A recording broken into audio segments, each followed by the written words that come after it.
Okay. Well, I'll tell you what happened with Jane. I didn't know what to do for her. As I said, I had no experience. I had 2 cancer cures at that point, and both of those were old students of mine.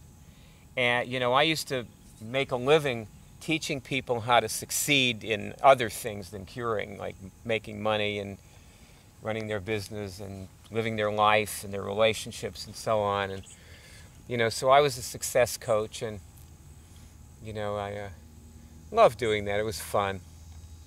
I abruptly stopped when I discovered people could cure things because I wanted to put all my focus and energy into this. This became my passion, you know. And still, you know, I sort of brought that over to this. And this was the mega version of what I did then. Because this teaches real success in everything. Spiritual, emotional, and physical. And see, what Jane was doing was she was improving like drastically in the emotional and spiritual areas, but she wasn't curing the cancer until, I'll tell you what happened. Jane really liked working her past lives. She was interested in what had happened to her back then, you know, and she wanted to take out all her past life trauma, because you take it from life to life. I mean, she was accessing trauma that were like hundreds of years ago, you know. So she wanted to get that out, and she figured maybe I'm going to die of this cancer. That was worrying me. See, I want to win. I don't want somebody to say, well, I might die. I want you to say, oh, I'm going to cure this, you know. And I know I can. But see, really back then, the truth was none of us knew that we could cure things. We didn't know, okay? It was just too new. I mean, I barely knew I cured my herpes, you know? I mean, I was finding herpes in my higher bodies for about 2 years, 18 months maybe, you know, after I cured it. So I cured it, quote unquote, but back it came, not in my physical body. I never had another outbreak because I tested that the herpes had to be in my spiral body for, you know, I can't remember now, but maybe it was like 3 days or something. And I used to get it back in my spiral body every time I went to sleep and other times. And I didn't know why. And Jane was getting the cancer back. She was taking it out of her non-physical bodies. And she was getting it back, you know, within an hour, you know, sometimes.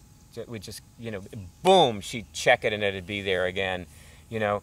But see, she was going to, you know, when I say you're going to do it for the rest of your life, Jane was going to do this for the rest of her life, whenever, wherever she needed to, as much as she needed to. She had taken the time off work.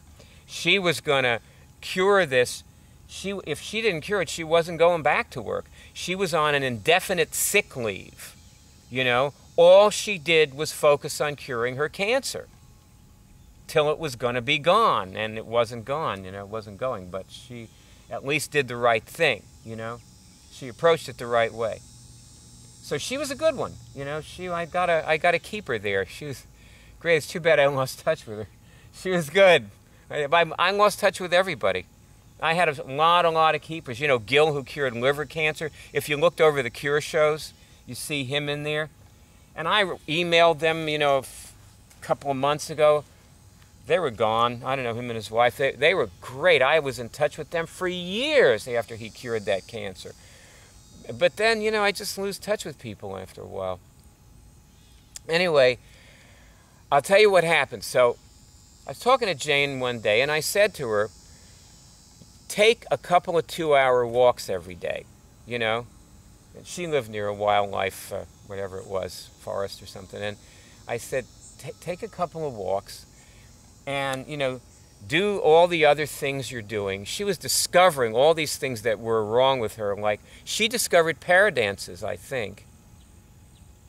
And paradances aren't exactly something that's wrong with you. There's something that you're in, you know, but I'm not going to get into that, okay? There's a lesson on paradances. You can go work the lesson. okay, and find out if you're, you could test right now, am I in any paradances, and see if you're in a par. You don't have to know what they are to test if you're in any. You know, you don't have to know anything about something to test for it, see, because it's guidance. God will tell you yes or no, you know. You can get yes-no answers from God now, so. All right, so onward. So I said, okay, when you've done all that, just spend the rest of the 2-hour walk taking out past life trauma since you're so interested in it. I didn't think it was going to do anything. Because for most people, and it still holds true for most people, past life trauma is not one of the causative factors of cancer generally. You know, with most people it's not. But with some people, obviously, it is. Because a few days later, Jane called me back. She says, I think I cured my cancer. I said, really? What happened? You know, I was, see what I mean? Success fascinates me, you know. She said, well, she found a past life trauma where somebody stuck a hook in her right where the tumor was. And she said when she removed that trauma, she felt the most profound sense of peace and serenity that she ever felt in her life. And a few days later, she went back to the doctor for her next medical test. And sure enough, the numbers were better.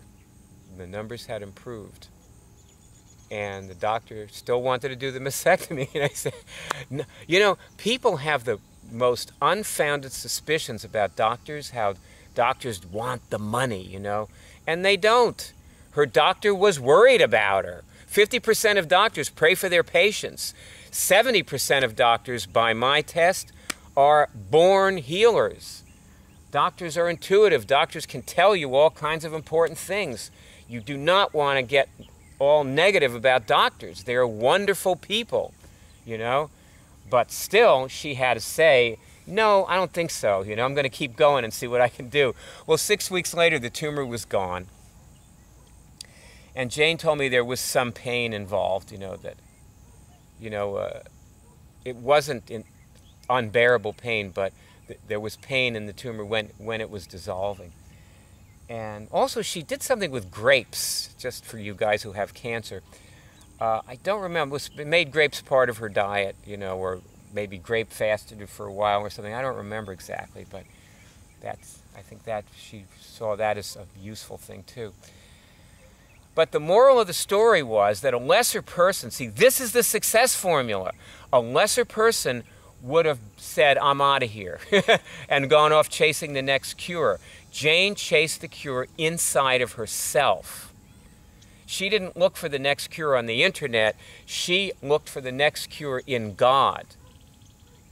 And, you know, and she methodically and carefully did the things that she knew to do. And then she also did the things she was interested in. You see, a lesser person would have been gone. She wasn't curing the cancer, and she was going to do this for the rest of her life. She wasn't curing the cancer, and she was going to be calm and clear.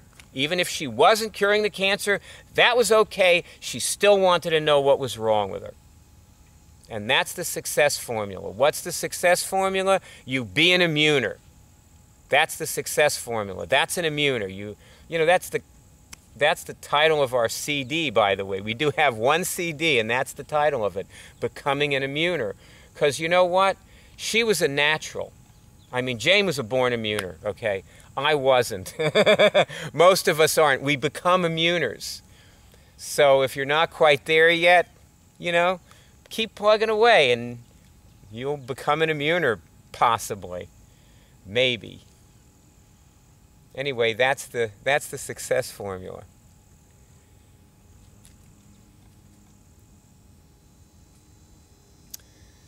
Doom doo doo doo boom boom boom boom da da dee dee.